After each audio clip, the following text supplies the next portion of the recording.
ہمارے آج کے مہمان ڈاکٹر اسرار احمد، جو پیشے کے لحاظ سے MBBS ڈاکٹر ہیں، مرکزی انجمن خدام القرآن، تنظیم اسلامی اور تحریک خلافت پاکستان کے بانی ہیں۔ آئیے ان سے بات کرتے ہیں۔ ڈاکٹر صاحب، آپ کیسے ہیں؟ اللہ کا شکر۔ کیا اسلام کسی ریاست میں نافذ کرنے والی چیز ہے یا عمل کرنے والی؟ ان دونوں میں میرے نزدیک کوئی فرق نہیں ہے۔ اسلام پر عمل کرنا ہی اس کو نافذ کرنا ہے۔ اور اگر آپ سے یہ دریافت کیا جائے کہ اسلامی نظام ہے کیا، تو آپ اس کے جواب میں مختصر طور پہ کیا کہیں گے؟ اسلامی نظام یہ ہے کہ جس کے لیے عنوان ہے جامع خلافت، وائس جورنسی، یہ تسلیم کیا جائے کہ حاکمیت اللہ کے لیے ہے، اللہ اور اس کا رسول ان کے آراء بالا تر رہیں گی ہر حال میں، لیکن within the circle of their injunctions of the Quran and the Sunnah, باقی جتنے معاملات ہیں وہ عوام کے ہیں۔ امرہم شورا بینہم، وہ آپس میں مشورے سے وہ معاملات طے کر سکتے ہیں۔ کیا پاکستان کے دستور کے مطابق حاکمیت اللہ تبارک تعالیٰ کی نہیں ہے بالکل، لیکن اس کے آگے ایسی رکاوٹیں ہیں کہ وہ مؤثر نہیں ہے۔ مثلا اس کے حوالے سے ایک مقدمہ دائر کیا گیا سپریم کورٹ میں کہ یہ جو سزا ہے کہ جس شخص کو سزا ہو چکی ہے پھانسی کی، سیشن سے بھی، پھر کنفرم ہو گئی ہے ہائی کورٹ سے، پھر کنفرم ہو گئی سپریم کورٹ سے، پھر بھی صدر مملکت کو اختیار حاصل ہے کہ وہ چاہیں تو کمیوٹ کر دیں۔ یہ خلاف اسلام ہے۔ کسی کو اختیار نہیں ہے معاف کرنے کا قاتل کو، سوائے اس کے لواحقین کے۔ سر، اگر ہم اس میں یہ ترمیم کر لیں اور صدر کا جو یہ اختیار ہے 1973 کے آئین سے اس کو نکال دیں اور پارلیمنٹ آپ کی اس بات کو تسلیم کر لے، تو پھر یقیناً ایک خرابی نکل جائے گی۔ آپ کے نزدیک قرارداد مقاصد کی حیثیت اس وقت کیا ہے؟ اس وقت تو کچھ بھی نہیں ہے سوائے اس کے کہ آپ یعنی اگر کسی سنیما کا آپ نے افتتاح کرنا ہو تو قرآن مجید کی تلاوت کرا لیں۔ قرارداد مقاصد کی موجودگی میں کیا آپ سمجھتے نہیں کہ پاکستان ایک اسلامی ریاست ہے جہاں پہ حاکمیت اللہ تبارک و تعالیٰ کی ہے؟ ایک شرط پوری ہوتی ہے نظری طور پر، وہ بھی عملی طور پر نہیں، اور دوسرے یہ کہ اگر اس قرارداد مقاصد میں صرف ایک جملہ ایڈ کر دیا جائے that it will take precedence over the whole of the constitution۔ آپ کی بات کو مان لیتے ہیں۔ قرارداد مقاصد کے بارے میں یہ طے کر لیا جاتا ہے کہ اس کو دستور کے باقی تمام آرٹیکلز کے اوپر پورے دستور پر سبقت حاصل ہے۔ اب شرط کے بعد عمل کی جانب چلتے ہیں۔ جی، اس کو ماننے کے بعد موجودہ نظام میں کیسے اسلامی ریاست جنم لے گی؟ اس کے لیے دو راستے آپ کے دستور میں تجویز کیے گئے ہیں۔ نمبر ایک، طے کیا گیا دفعہ 227 میں، no legislation will be done here repugnant to the Quran and the Sunnah, اور یہ اس چیپٹر کا حصہ ہے کہ جو کاؤنسل آف اسلامک آئیڈیالوجی کے عنوان سے آپ کے ہاں چیپٹر ہے پورا، کہ اس کاؤنسل آف اسلامک آئیڈیالوجی کا فنکشن کیا ہوگا، کہ وہ سپروائز کرے گی کہ کوئی قانون یہاں پر کتاب و سنت کے منافی نہ ہو، نہ بنے۔ ٹھیک، لیکن کاؤنسل آف اسلامک آئیڈیالوجی جو رپورٹ پیش کرے گی اس کا کیا حشر ہوگا؟ دی دستور از سائلنٹ۔ اس میں ترمیم کر لیں گے؟ وہ نہیں کی گئی نا، اس طرح ہم بات دیکھیں، ہم ایک اس میں ترمیم کر لی جائے۔ وہ تو میں خود سمجھتا ہوں کہ چند ترمیموں سے نفاق کا، منافقت، یہ میں اس کو دستوری منافقت کہتا ہوں۔ منافق وہ شخص ہوتا ہے کہ جو قانوناً مسلمان ہے، حقیقت میں مسلمان نہیں ہے، وہ منافق ہوتا ہے۔ تو ہمارا دستور منافقانہ ہے، نظام کافرانہ ہے۔ سر، اگر نظام کافرانہ ہے، آپ اور میں اور یہ سب لوگ جو یہ ہمارا پروگرام دیکھ رہے ہیں اپنے آپ کو مسلمان کہتے ہیں، مسلمان گھرانوں میں پیدا ہوئے ہیں، جب پیدا ہوتے ہیں تو ان کے کان میں اذان دی جاتی ہے، جب یہ فوت ہوں گے تو پھر ایک عالم دین کھڑا ہوگا اور وہ نماز پڑھے گا ان کی جنازے کی، تو ان لوگوں کے بارے میں کیا آپ کہیں گے؟ جو پیدا ہوئے تو ان کے کان میں اذان ہوئی، جو فوت ہوں گے تو ان کی نماز جنازہ پڑھی جائے گی، ان کے بارے میں آپ کیا کہتے ہیں؟ ان لوگوں میں سے میں دو قسمیں کروں گا۔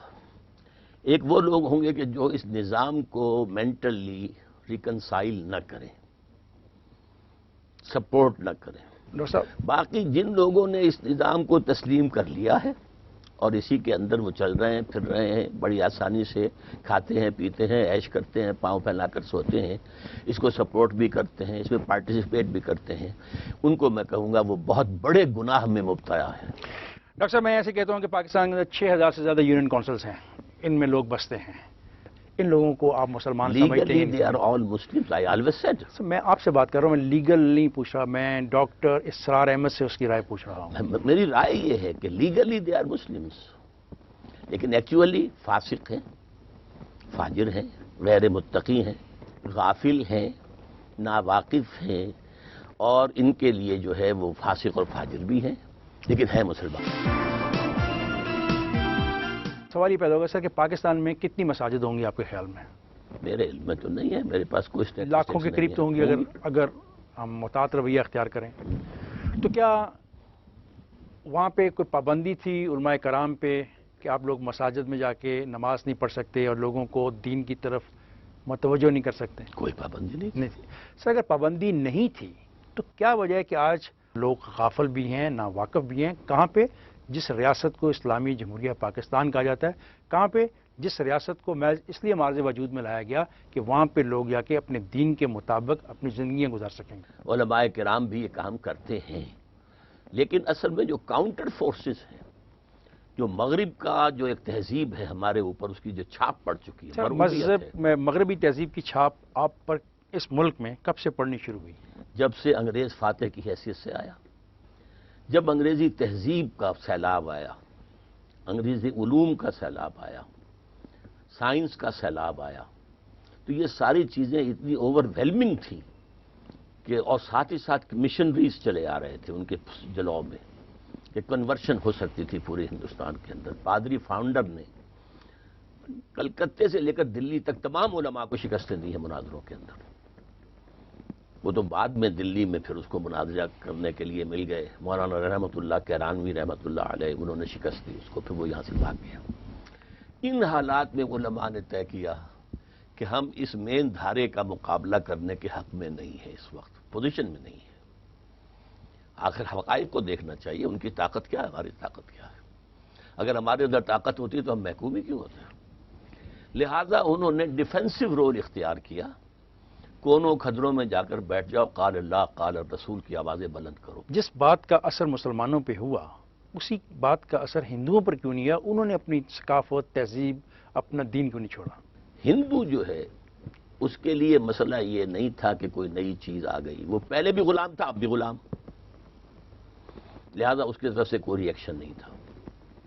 اس نے انگریز کو ویلکم کیا، انگریزی تہذیب کو ویلکم کیا، انگریزی علوم کو ویلکم کیا. انگریزوں نے ان کو بڑھایا کہ یہ لوگ ہیں کہ جو ہمارے لیے خطرہ نہیں بنیں گے، یہ مسلمان خطرہ بنیں گے. اور انڈین مسلمان نامی کتاب کیوں لکھی گئی تھی؟ کہ چونکہ ہم نے ان سے چھینا ہے، یہ تھے یہاں کے رولرز، اس لیے ان کے اندر ایک باغیانہ جذبہ موجود ہے. یہ تھی وجہ کہ ہندو آگے بڑھ گیا ہم سے، اور ہمارے ہاں پھر سیکنڈلی ایک ڈفرنس آف اوپینین ہو گیا.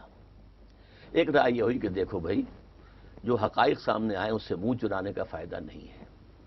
اب آپ مغربی تہذیب کو بھی دیکھیے، مطالعہ کیجئے، مغربی علوم بھی پڑھیے، اس میں جو صحیح ہے اختیار کیجئے، جو غلط ہے چھوڑ دی. ایک رائے یہ بنی کہ نہیں، naan cooperation, absolute naan cooperation. واپس چلتے ہیں 1947 سے 2005 تک. آپ سمجھتے ہیں کہاں روکا گیا اس ملک میں دین کی تبلیغ سے؟ دین کی تبلیغ سے تو کہیں نہیں روکا گیا، لیکن دین اصل میں دو حصوں کا نام ہے. دین ایز اے مذہب مینز نماز، روزہ، حج، زکوٰۃ، شراب حرام، سور حرام، وہ یہ فلاں فلاں، نماز، اچھا نکاح ہوگا، طلاق کے یہ قوانین. ایک یہ ہے جس کو میں کہتا ہوں مذہب. اٹس ناٹ دین. دین ہے ایک مکمل نظام زندگی، the total political socio economic system according to Allah دین، دیٹ از دین. تو دین سے تو روکا گیا. 1947 کے بعد مداخلت کہاں ہوئی؟ نظام کے بارے میں مداخلت ہوئی ہے، مذہب کے بارے میں نہیں. پہلی مداخلت ہوئی ہے جیسا کہ میں نے بتایا آپ کو کہ جو نمایاں ہے، جیسے میرے نزدیک پہلی مداخلت لیاقت علی خان کا قتل ہے. اس کے بعد مخالفت شروع ہوئی یہاں کے مغربی تعلیم یافتہ طبقے سے. کس کا اسلام نافذ کرو گے؟ شیعہ کا، سنی کا، دیوبندی کا، بریلوی کا، اہل حدیث کا، جماعت اسلامی کا؟ خود اسلام. اس کے بعد ایک بہت بڑا بلنڈر ہو گیا ایک مذہبی جماعت کی طرف سے، جو اس وقت تک ایک سیاسی جماعت نہیں تھی، اس نے الیکشن میں حصہ لے لیا. الیکشن میں حصہ لے کر وہ جماعت جو ہے اب وہ ایک پارٹی بن گئی، پولیٹیکل پارٹی. اب اس کی سپورٹ دوسری پارٹیز کیسے کریں؟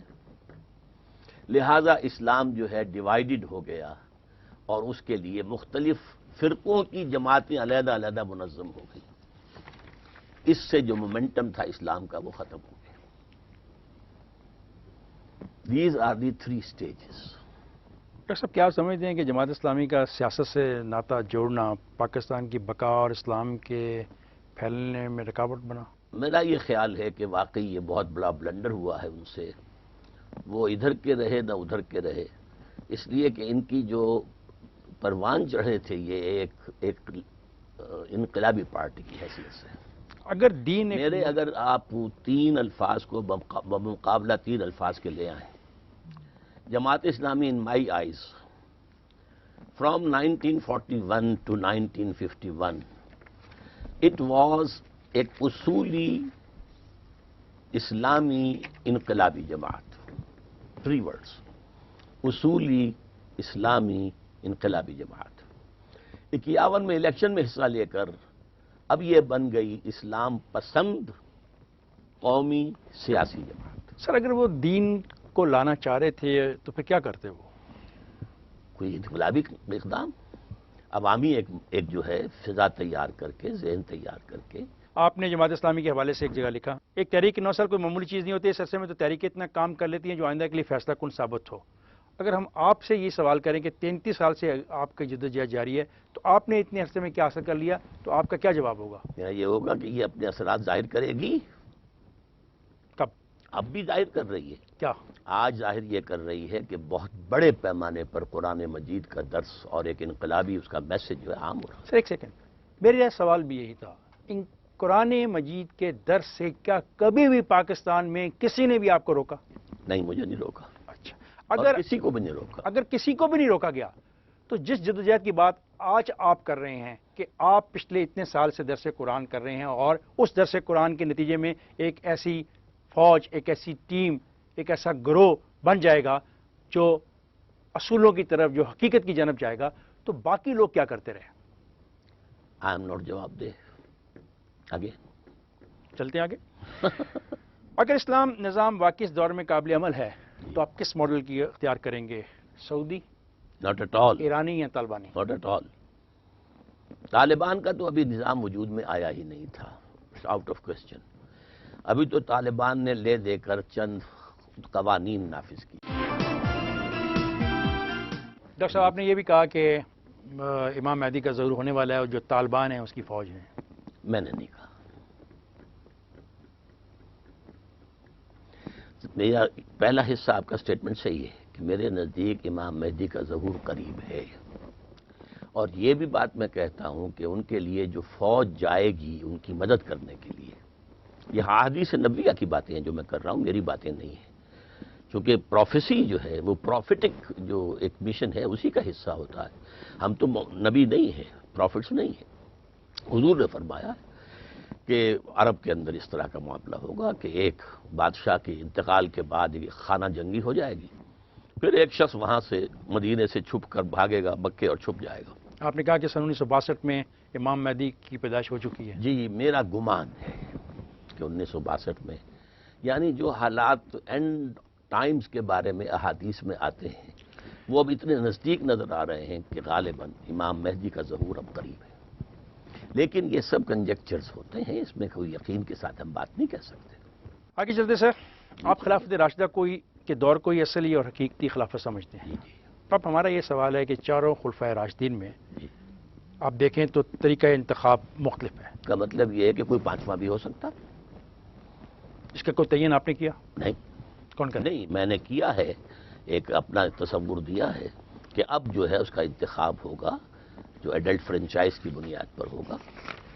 اس میں یہ ہے کہ جو شخص بھی میدان میں آئے گا اس کی تھورو سکریننگ ہوگی. پہلے کردار کیسا ہے، پیسہ تمہارے پاس آیا ہے تو کہاں سے آیا ہے، تمہارے محلے والے تمہیں کیا کہتے ہیں. آئین پاکستان آئین میں بھی یہ لکھا ہوا ہے، 62-63 آرٹیکل 62-63 میں، لیکن اس کو طے کر دیا ہے کہ صرف مخالف کینڈیڈیٹ اعتراض کر سکتا ہے. اب مخالف کینڈیڈیٹ جانتے ہیں کہ وہ بھی چور، میں بھی چور. آپ نے تحریک کیا کہ خلیفہ کا انتخاب بلا واسطہ پورے ملک پورے ملک کے مسلمان کریں گے، اسے پارلیمنٹ کے مجلس شورا کی اکثریت کا محتاج نہیں بنایا جائے گا، جی تو یہ کیا بات ہوئی؟ پارلیمانی نظام میں یہ ہے کہ ہر وقت جو ممبرز آف پارلیمنٹ ہیں ان کے رحم و کرم پر حکومت کھڑی ہے، ایک گروپ پھدک جائے گورنمنٹ گئی، لہذا پرائم منسٹر یا جو بھی ان پاور ہیں ان کا سب سے زیادہ وقت لگتا ہے لوگوں کو راضی رکھنے میں، and they buy them out. اس نظام میں نہیں ہوگا؟ اس میں تو نہیں ہوگا.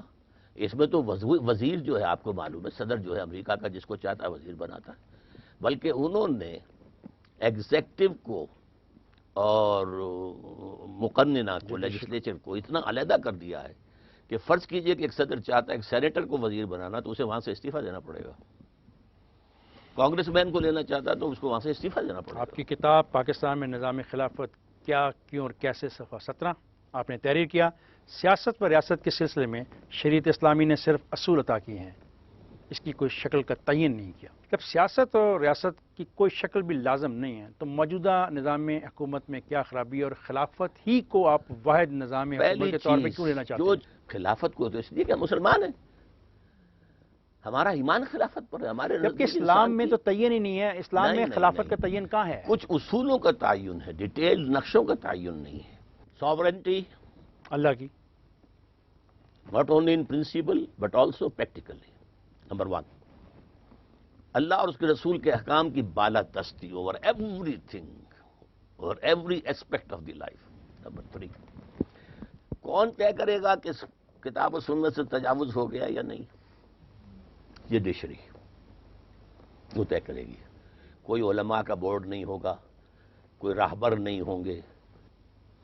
Number 4، non Muslims will be second rate citizens. یہ سب سے کڑوی گولی یہ ہے، دیکھیں یہ سب سے کڑوی آپ گولی ہے. کیا کر رہے ہیں، بٹ آئی ہیو ٹو سے کیا کر رہے ہیں آپ؟ میں صحیح کر رہا ہوں. توبہ توبہ توبہ. Legislation in Islam is based on Quran and the Sunnah. And a person who doesn't believe in Quran, doesn't believe in Sunnah, how can he subscribe? جزیہ دے کے جزیہ دے کر وہ رہے گا، سیکنڈ ریٹ شہری رہے گا، جزیہ دے گا، لیکن یہ کہ ان کی اپنی پارلیمنٹ ہو سکتی اس ہے، کے متبادل جو آپ لوگوں کے ساتھ ہندوستان میں ہوگا پھر وہ کیا؟ کوئی حرج نہیں. آپ ہندوستان کے ہندوستان کروڑا کو مسلمانوں کو ہندوؤں کے آگے پھینکنا چاہ رہے آج ہیں یہ کیا بات ملا کہہ کے؟ ہوا ہے انہیں؟ مجھے بتائیں تو صحیح، انہیں ملا کیا ہے ایجوکیشن؟ ایسے تو نہیں، ایسے تو اعلان کسی نے نہیں کیا کہ ان کو مسلمانوں کو سیکنڈ گریڈ سٹیزن آف یہ اعلان انڈیا نہیں سمجھ کیا تو جاتے اس ہیں. سے کوئی فرق واقع نہیں ہوتا. ہیں تو صحیح second rate, actually they are آپ سیکنڈ کا یہ ریٹ. فیصلہ دنیا بھر میں مسلمانوں کے لیے مسائل پیدا نہ کر دے گا؟ کرے، میں جس چیز کو حق سمجھتا ہوں اسے بیان کرتا ہوں. سر بھارت میں اسلامک ریاست، آپ کی ریاست میں غیر مسلم کو ووٹ کا حق ہوگا؟ وہ ووٹ دیں گے اپنی اسمبلیز کے لیے. تو ہندوستان میں کیا مسلمانوں کو ووٹ کا حق ہے؟ میں تو کہتا ہوں کہ انہیں چاہیے کہ وہ کہیں یا تو ہمیں سیپریٹ جو ہے وہ دے دو ووٹنگ کا معاملہ، الیکٹوریٹ، ورنہ ہم حصہ ہی نہیں لیتا. کیونکہ آپ نے اتنے عرصے ان سے جنگ کی تھی کہ we are not one nation. اب کتنے بڑے جھوٹے ہیں آپ جب آپ کہتے ہیں کہ ہم ایک نیشن ہیں. اچھا، جب آپ کی سوسائٹی میں ایک پورا کا پورا سیکشن شامل ہی نہیں ہوگا ریاستی امور میں تو وہ روندا نہیں جائے گا؟ کس طرح نہیں جائے گا؟ روندا جائے گا. رہے گا. آپ کے ہاں، آپ کے اس ملک کے اندر کتنا کچھ حصہ لیا پارسیوں نے سیاست کے اندر. were they trampled? They had the freedom to do business. They had the freedom to take education. بہترین تعلیمی ادارے کراچی میں پارسیوں نے بنائے، بہترین ہسپتال پارسیوں نے بنائے. They lived as respectable minorities. تو اس اعتبار سے یہ ووٹ سے کچھ حاصل نہیں ہوتا، یہ سوائے فراڈ کے. Sir were they ever declare second grade? Never. But what I am saying is, if they are declared, there is no harm. کوئی پریکٹیکل فرق نہیں واقع ہوگا. جو اس وقت ان کی پوزیشن ہے وہی رہے. اچھا، پھر ایسی صورتحال میں غیر مسلموں کے لیے جو قانون سازی کی جائے گی اس میں ان کو پھر کیسے نمائندگی دی جائے گی؟ ہم ان کو تو نمائندگی دی ہی جائے گی. اب اس کے بعد ان کی پروپوزلز کس حد تک ہمارے لیے ایکسیپٹیبل ہیں یہ ہم دیکھیں گے. ڈاکٹر صاحب سے گفتگو کا سلسلہ جاری رہے گا. اگلے منگل پھر ملاقات ہوگی.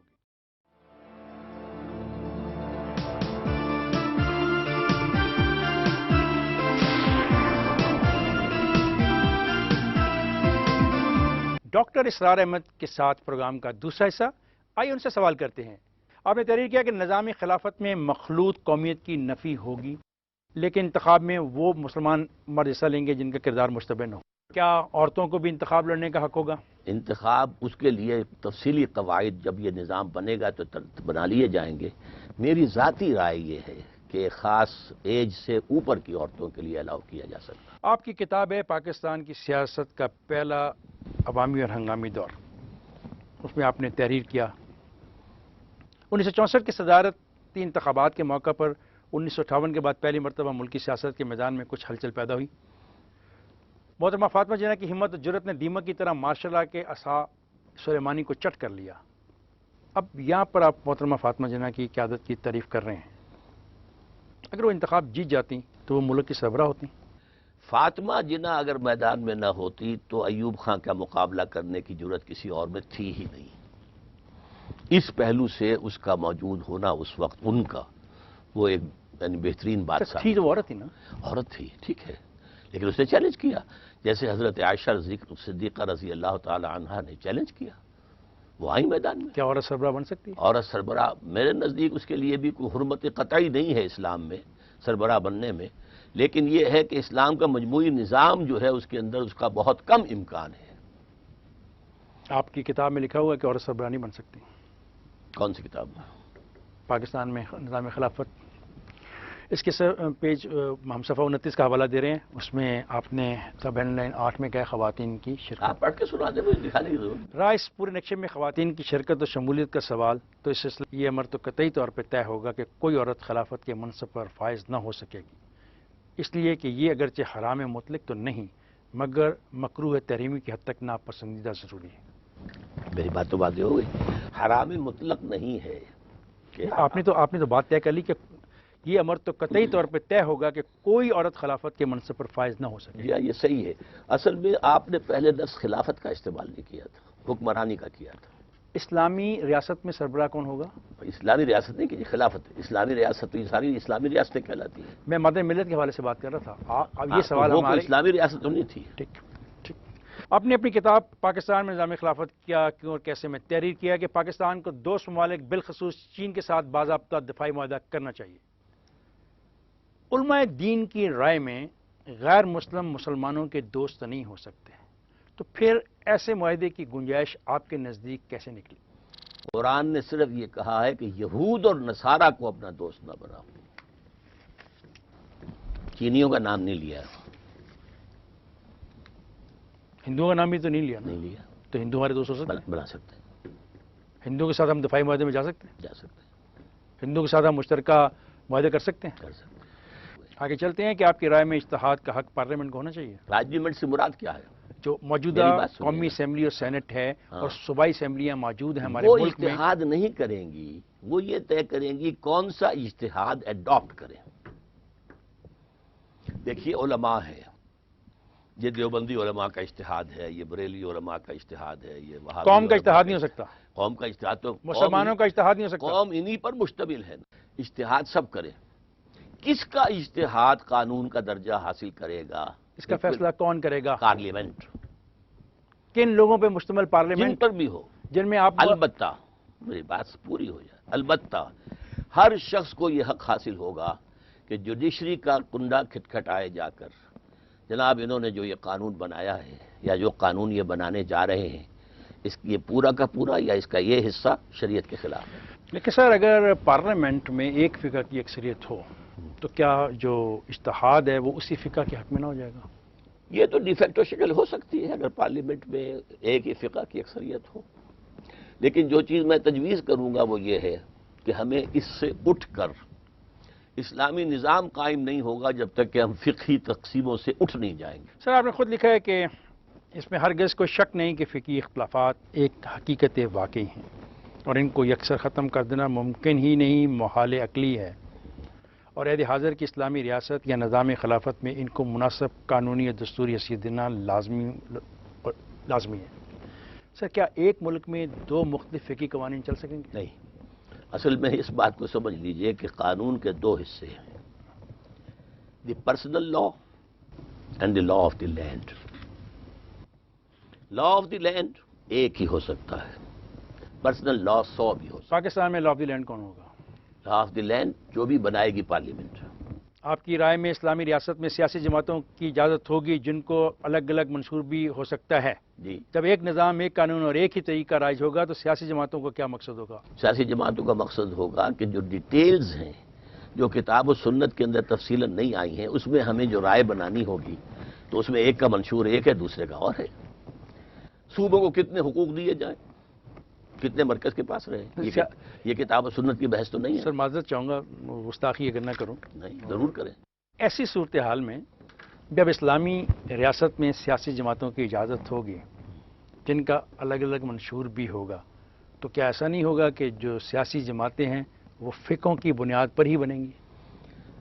اگر بنے بھی تو فقہ کو ہم حرام تو نہیں کہتے۔ تو آج پاکستان کے اندر جو صرف یہ تقسیم ہے، screening کریں گے۔ آج پاکستان کے اندر جو تقسیم ہے ہم اس کو تو آپ برا سمجھتے ایک ہیں؟ میری بات سنیے، ہم اس کو جو ہے اس کی اجازت نہیں دیں گے کہ شریعت کے اندر جو ہے جو لا آف دی لینڈ ہے ان میں فقہوں کو بنیاد بنایا جائے۔ سر میں اور چل کے کھل کے بات کرتا ہوں، ہم آپ کو پڑھتے ہیں تو ہم دیکھتے ہیں کہ آپ ان مذہبی جماعتوں کے خلاف ہیں جو سیاست میں اپنے آپ کو ملوث کر چکی ہیں، جو فقہوں کی بنیاد پر سیاست میں ان کر کے رہی ہیں، خلاف نہیں ہوں، ان کے طریقہ کار کے خلاف۔ جو فقہوں کے حوالے سے سیاست کرتی ہیں، شیعہ کی ہیں، سنیوں کی ہیں، آپ اس کی مخالفت دیوبندی، کرتے ہیں، بریلوی، دیوبندی، آپ اس کی مخالفت کرتے ہیں، وہابی۔ لیکن اس میں آپ ان کو موقع دے رہے ہیں اور آپ تسلیم کر رہے ہیں کہ وہ اس بنیاد پہ سیاست کر سکتے ہیں۔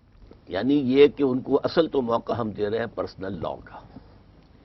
پرسنل لا کے قوانین بنانے کے اندر وہ کوئی کام کریں، اپنی بات کہیں، اس کو پھر سامنے لے کر آئیں تو اعتراض نہیں ہوگا، لیکن ہم ہر جماعت کے جو منشور ہوگا اسے ہم سکرین کریں گے۔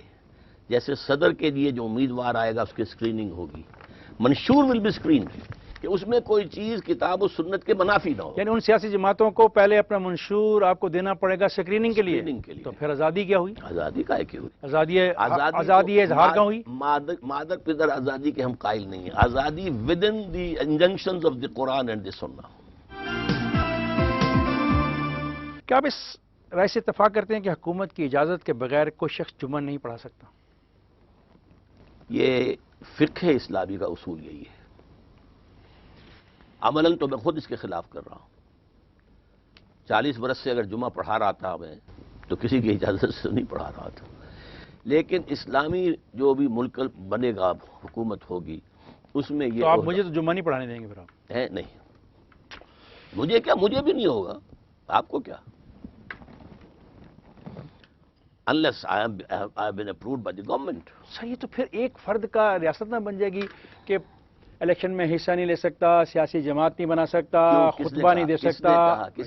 آپ کی باتیں تمام سے کون نہیں لے سکتا؟ آپ نے کہا کہ جن لوگوں کو اجازت ہوگی اس کے لیے تعین کیا جائے گا، ایسے لوگ حصہ لیں گے، ایسے لوگ حصہ نہیں لیں گے، جو الیکشن کے اندر امیدوار بن کر آئے ہیں۔ اور پھر آپ نے کہا کہ وہ جو سیاسی جماعتیں ہیں ان کو پہلے اپنا دکھانا پڑے گا وہ سیاسی جماعت کائے کو بنا رہے ہیں، کیوں بنا رہے ہیں، اس پہ بھی آپ اجازت نہیں دے رہے، اور یہ جو خطبہ ہے اس کی بھی آپ اجازت نہیں دینا چاہتے، سب چیزیں ایک آدمی کے ہاتھ میں رہیں گی، تو یہ بڑی بدترین عملیت نہیں ہو جائے گی آج کے دور میں؟ اس مسئلے میں نے خود ابھی سوچا نہیں ہے، لیکن میں نے آپ کو بتایا کہ فقہ کے مطابق ایسا ہی ہے۔ سر میں ڈاکٹر صاحب آپ سے پوچھنا چاہ رہا ہوں، کیا کریں، اتنا اقتدار آپ جب ایک آدمی کو دے دیں گے تو پھر انجام کیا ہوگا؟ ایک آدمی تو نہیں ہوگا نا، آخر جو بھی خطیب ہوں گے ہزاروں ہوں گے، لاکھوں ہوں گے، مسجدیں لاکھوں ہیں، اور ان کے اندر صاحب ہمت لوگ بھی ہوں گے، صاحب عزیمت لوگ بھی ہوں گے، سب کے سب صرف government servants, your faithful servant تو نہیں ہے۔ آگے چلتے ہیں، آپ نے تحریر کیا ہے کہ وحدانی، فیڈرل اور کنفیڈرل نظام سب جائز ہے۔ بالکل۔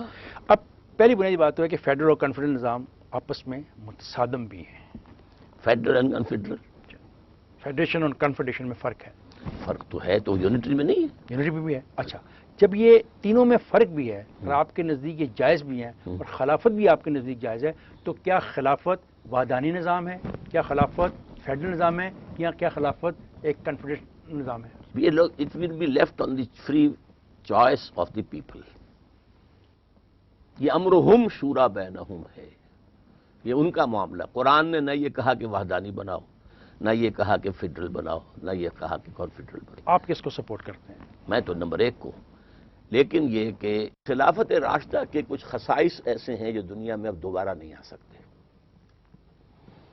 خلافت راشدہ ضمیمہ تھی خلافت نبوت کنٹینیوشن، ٹھیک، وہ تو نہیں آئے گا۔ وہاں جو لوگوں کی جو اصلاح ہوئی تھی اور جو تربیت تزکیہ ہوئی ہوا تھی، تھا، تربیت ہوئی تھی، براہ راست نبی کریم صلی اللہ علیہ وسلم آپ سے ہوئی وہ اب تھی، نہیں ہو وہ سکتی۔ نہیں ہو سکتی۔ وہاں صحابہ میں گریڈیشن تھی۔ پہلے کے کون ہیں، بعد کے کون ہیں، ہاں نہیں، مکے پہلے کے تو کون سب ہیں، سے اوپر مدینے جو کے ہے کون 10 عشرہ مبشرہ ہیں، ٹھیک۔ پھر وہ اصحاب بدر ہیں، پھر اصحاب بیعت رضوان ہیں، سو آن۔ پھر یہ کہ وہ ایک قبائلی معاشرہ تھا۔ قبائلی معاشرے میں چیفز آف دی ٹرائبز بیٹھ کر جو طے کر لیں بس فیصلہ ہے۔ فیصلہ ہے۔ تو ان 4 چیزوں کی وجہ سے اب یہ 4 چیزیں نہیں ہیں۔ آپ تجویز کیا کرتے تو ہیں sir? We have to take the fundamentals of Islam. آپ مسلم قومیت کی بات کرتے ہیں، کیا موجودہ دور میں یہ حقیقت عیاں نہیں کہ ایرانی خود کو ایرانی قوم، عرب عربی قوم، بنگلہ دیشی بنگالی قوم اور اس طرح دیگر ممالک میں رہنے والے قومی شناخت کے لیے اپنے اپنے ملک کا نام استعمال کرتے ہیں؟ پھر واحد قوم کے تصور کا امکان کیا ہے اور یہ کیسے ممکن ہے؟ واحد قوم کا تصور اصل میں ان قومیتوں کو اس کو گورن کرے گا۔ ایک قوم کے اندر قومیتیں ہو سکتی ہیں، جیسے قریش ایک قبیلہ تھا، اس میں بہت سے گھرانے تھے، یہ بنو امیہ ہیں، یہ بنو ہاشم ہیں، یہ بنو عدی ہیں، یہ بنو تیم ہیں، یہ فلاں ہیں، یہ فلاں ہیں۔ کون مانے گا اس کو؟ انسان ہی مانیں گے انشاءاللہ۔ کیا آپ ان ممالک کو فتح کریں گے؟ نہیں، فکر کیا- فتح کرے گا، کیسے اکٹھے ہو جائیں گے سارے؟ فکر فتح کرے گا۔ کیا انڈیا کے اندر روس کی فوجیں آ گئی تھیں کہ کمیونسٹ پارٹی بن گئی وہاں؟ آپ مذہبی جماعتوں کی سیاست سے الگ رہنے کے حق میں تو ہیں، مگر خود آپ 1969 سے باقاعدگی سے سیاست پر داریاں بھی لکھتے ہیں، وقتاً فوقتاً سیاسی معاملات پر رائے کا اظہار بھی کرتے ہیں اور ایسے اجتماعات میں شرکت بھی کرتے ہیں، اس کی کیا وجہ ہے؟ جو سیاست ہے اس کے 2 حصے ہیں، نظری سیاست، عملی سیاست۔ نظری سیاست میں سب سے بڑا رول آپ لوگ پلے کرتے ہیں، یا اخبار نویس پلے کرتا ہے، کالم نگار پلے کرتے ہیں، کہ وہ لوگوں کی سوچ کو ایک رخ پر ڈالتے ہیں۔ although they never come in the field to contest elections, but they influence the election. یہ نظری سیاست ہے۔ I am 100% theoretically a politician, but not practical. اچھا پریکٹیکل میں بھی سمجھ لیجئے پلیز، اس کے بھی 2 حصے ہیں، ایک ہے انتخابی سیاست، ایک ہے انقلابی سیاست۔ آپ انقلابی سیاست میں یقین رکھتے ہیں؟ میں انقلابی سیاست میں یقین آپ خون چاہتے ہیں ملک میں بہے؟ بالکل، خون دیے بغیر نظام نہیں بدلتا۔ کس کا؟ غریب عوام کا خون بہے گا یا قائدین کا؟ جو بھی اس نظام کو بدلنا چاہے ایک ان کا خود کا نظام خون بہے گا۔ 1977 میں بھی آپ نے نظام لانے کی کوشش کی اور قتل نہیں غریبوں کا کی، خون قتل بہا۔ نہیں کی، میں بالکل نہیں مانتا۔ It was only a political movement, anti-Bhutto movement, نظام which Mustafa. was hijacked by the Maulvis. نظام مصطفیٰ۔ And the Maulvis were fighting with each other. ایک دوسرے کے پیچھے نماز تک نہیں پڑھتے تھے۔ آج بھی تو یہی ہے، تو پھر تو آئندہ بھی ایسا ہی ہوگا؟ نہیں ہوگا۔ یہ تو خدشات ہیں جن کی میں نمائندگی کرنے بیٹھا ہوں۔ بنے گی، وہ جماعت نہیں تھی، کانگلومیشن تھی آف پارٹیز، 9 جماعتوں کا اتحاد تھا۔ سر، آپ- لیکن اگر ایک جماعت بنے گی تو ایسا نہیں ہوگا۔ سر آج ہماری بات میں یہ بات آپ نے تسلیم کی کہ فقہ رہیں گے، اگر فقہ رہیں گے تو ایک ہاں، جماعت تو- کیسے بنے گی؟ یہ اختلاف تمام کیوں فقہی تو اختلافات فقہ- نہیں ہیں۔ فقہ کیا ہے؟ نماز یہاں ہاتھ رکھ کر پڑھنی ہے، یہ یہاں پڑھنی ہے۔ کسی فقہ کے اندر یہ نہیں ہے کہ رکوع بھی 2 ہیں۔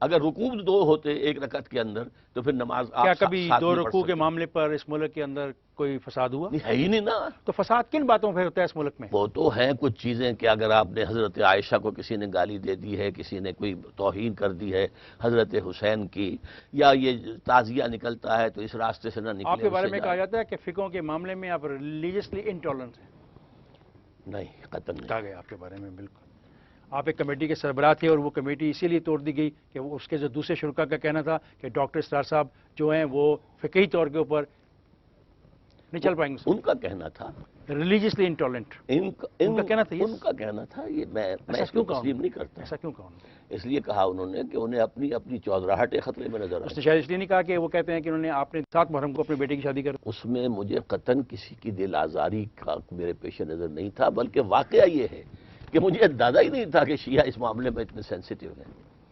ہمارا جو تنظیم اسلامی کا ہے ایک اجتماع سالانہ ہونے والا تھا۔ آپ جیسے عالم دین کو یہ احساس نہیں تھا کہ شیعہ حضرات اس معاملے میں اتنے سینسٹیو ہیں؟ ہاں نہیں، مجھے نہیں تھا، میں عالم دین ہوں بھی نہیں نا۔ سر میں تو طالب- سنی بھی اس معاملے میں طالب سینسٹیو علم- ہیں، سنی بھی اس جو یہ جو 10 روز ہیں اس ماہ کے اس کو اس ماں کو کیا وہ تو پورے محرم کو نکال دیتے ہیں۔ اس چیز کو اصولاً میں غلط سمجھتا ہوں، اس لیے کہ اگر اسی بنیاد پر آپ نکالنا شروع کر دیں تو شوال کے نکال دیجئے 10 دن. یہ ہے وہ بحث ڈاکٹر صاحب، اب آپ اس بحث پہ آ گئے. یہ ہے وہ بحث جس کا مجھے جواب چاہیے جی میں دے رہا ہوں. کہ پاکستان میں تو اتنے واضح فقوں کی موجودگی میں جس ریاست کی بات آپ کرتے ہیں وہ کیسے ممکن ہو سکے گی؟ وہ ممکن ہو سکے گی اگر یہ دونوں فقے اس بات پر راضی ہو جائیں جس پر کہ ایران کا کانسٹیٹیوشن جو ہے بیسڈ ہے. ایران کے کانسٹیٹیوشن میں یہ ہے کہ ایران میں law of the land will be 12 شیعوں کا، جعفری فقہ کا. But all the minorities will have full independence. Minorities sir, Pakistan میں آپ شیعہ کو مائنورٹیز کہہ سکیں گے؟ تعداد کے اعتبار سے تو ہیں. سر لفظ مائنورٹی جو سے میننگز نکلتے ہیں، کیا اتنا بڑا ایک فقہ ماننے کو تیار ہو جائے گا؟ وہ اگر مانیں گے نہیں تو اس کا اندیشہ یہ ہوگا کہ پھر یہاں اسلام نہیں آ سکتا. آگے چلتے ہیں. غلام احمد کے نعرہ منسوخی جہاد و قتال کے بارے میں آپ کی کیا رائے ہے؟ میرے نزدیک غلط ہے. قتال جاری رہے گا. حضور نے فرمایا اس دن سے، جس دن سے اللہ نے مجھے مبعوث کیا، اس دن تک جب کہ مسلمان حضرت عیسیٰ کے ساتھ ہو کر دجال سے جنگ کریں گے. البتہ قتال کے لیے کچھ شرائط ہیں. قتال فی سبیل اللہ کے لیے پہلے ایک جماعت تیار کی جاتی ہے، اس میں ایمان، تقوی، خلوص، للہیت پیدا کی جاتی ہے، سم و طاعت کا خوگر بنایا جاتا ہے، اور انہیں ڈسپلن کا پابند کیا جاتا ہے. ایک امیر کے پیچھے پھر وہ قتال. کون امیر ہے آج جس کے کہنے پر آپ جہاد چاہتے ہیں جاری رہے؟ جو بھی اس جماعت بنے گی تو امیر ہوگا. ابھی جماعت تو نہیں بنی. نہیں بنی نا. تو یہ جو جہاد ہو رہا ہے، جہاد کے نام پر جو قتال ہو رہا ہے، اس کی اسی آپ لیے حمایت میں نے کرتے ہیں؟ کہا ہے کہ ان میں سے اکثر جہاد فی سبیل اللہ نہیں ہے. اکثر یا سارے؟ نہیں، میں نے ایک کو ایگزیمپٹ کیا ہے اس میں. کس کو؟ اور وہ تھا طالبان کا جہاد against the northern alliance. Taliban 90% رقبے پر قابض ہو چکے تھے. طالبان نے وہاں پر 100% امن قائم کر دیا تھا. طالبان نے کچھ اسلامی قوانین نافذ کیے تھے. طالبان کا معجزہ یہ ہے کہ ایک حکم پر پاپی کی کاشت ختم ہو گئی تھی. ایک حکم.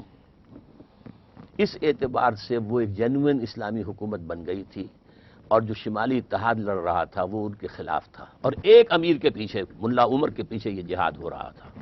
سو آل دی کنڈیشنز ور دیئر. کیا آپ نے مناسب قوت فراہم ہو جانے کے بعد آخری اقدام کی عملی صورتحال کی تیاری کی ہوئی ہے؟ وہ تیاری نہیں کرنی ہوتی، وہ تو عین وقت کے اوپر ساری صورتحال پیدا ہو جاتی ہے. کوئی ضرورت نہیں ہے منصوبہ بندی کی، پلان کرنے کی، کچھ نہیں، پھر دیکھی جائے گی جو ہوگا. ایسے ہوگا تو بہت بڑی انارکی نہیں جنم لے لے گی. انارکی کے جنم دینے کا تو ہم نے راستہ روک دیا. اقدام ایک پارٹی مضبوط ہو اور جو کنٹرول کر سکے. ڈاکٹر صاحب جب آپ یہ بات پاپولیشن بٹ کنٹرول. ڈاکٹر صاحب جب آپ یہ بات کہتے ہیں تو پھر آپ نے اپنی کتاب اسلام کی انقلابی فکر کی تجدید و تعمیر اور سے انحراف کی رائیں صفحہ 58 پہ یہ کیوں لکھا، اقدام اور تصادم کے نتائج کیا ہوں گے؟ یا تخت یا تختہ. آپ کس کے لیے تیار ہیں؟ دونوں کے لیے. کتنے لوگ مریں گے؟ آل ڈیپینڈز اپون کتنے لوگ مریں گے؟ I can't say. آپ کا کیا جو اندازہ مریں گے ہے؟ وہی کامیاب ہوں. آپ کا اندازہ کیا ہے؟ میں کچھ نہیں کہہ سکتا. کیا آپ اپنی جدوجہد میں سوئسائڈ بومبنگ کے حامی ہیں؟ نہیں، میں نہیں، حامی نہیں ہوں، لیکن اس وقت جو ہو رہی ہے اسے کنڈون کرتا ہوں کہ ان کے پاس کوئی راستہ نہیں رہ گیا ہے کہ وہ کوئی جوابی کارروائی کر سکے، کوئی اپنے حقوق کا تحفظ کر سکے. They have been pinned against the walls. Maulana Noor Rahman Shariah board Bharat نے آپ کے بارے میں کہا، علماء حق کی رائے میں آپ کے لیکچرز کو سنتے وقت احتیاط سے کام لینا چاہیے کیونکہ آپ مستند عالم دین نہیں ہیں. بالکل صحیح ہے. تو پھر میں کیا کروں؟ میں تو آپ کو بڑے غور سے سنتا ہوں. احتیاط سے کام لیجیے. کیسے لوں؟ اس لیے کہ آپ کو چاہیے کہ ایک آدھ تفسیر اور بھی زیر مطالعہ رکھیں. تو عام آدمی دیکھیے، ہوں، میں تو عام آدمی ہوں، میں تو آپ کو ٹیلی ویژن پہ بولتے ہوئے دیکھتا ہوں. دیکھیے، میرے پاس تفسیر لینے کا موقع ہی نہیں ہے، میں تفسیر پڑھ ہی نہیں سکتا. کوئی مفسر 100% صحیح تفسیر نہیں لکھ سکتا. Please note it down. تو ہر شخص، ہر مفسر جو ہے اپنے اینگل آف ویو سے قرآن کو دیکھتا ہے، پڑھتا ہے، سمجھتا ہے، پھر سمجھا دیتا ہے. ایک اور فتویٰ بھی ہے، جی. اس میں آپ کو سننے سے منع کیا گیا ہے کہ آپ کو نہ سنا جائے. جہاں یہ بھی ہونے والی بات ہے. اس لیے کہ ہر دور کے علماء کا جو اپنا ایک مقام مرتبہ ہوتا ہے، اگر کسی بھی پہلو سے وہ محسوس کریں کہ اس میں کوئی مجروح ڈاکٹر صاحب ہو رہا جب علماء ہی متفق نہیں ہو رہے آپس میں تو قوم کیسے کٹی؟ ہے، علماء کبھی متفق نہیں ہوں پھر گے، قوم بھی کبھی ایک اکٹھی نہیں ہوگی؟ نہیں، قوم ہوگی، علماء کے ماننے والے آ جائیں گے۔ Thank you very much. شکریہ۔